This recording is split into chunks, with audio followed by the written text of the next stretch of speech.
পশ্চিমবঙ্গের বিভিন্ন প্রকল্প। প্রকল্পের নাম হচ্ছে দেখো মাতৃযান।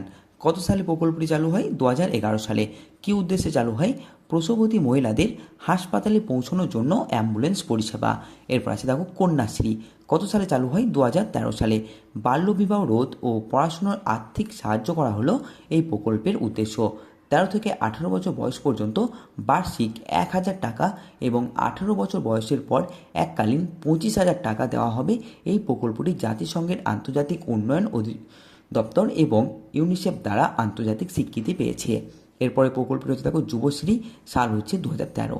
রাজ্যের শ্রম দপ্তরের অধীন এমপ্লয়মেন্ট ব্যাংক নামে নথিভুক্তদের মাসে 1,500 টাকা করে ভাতা প্রদান।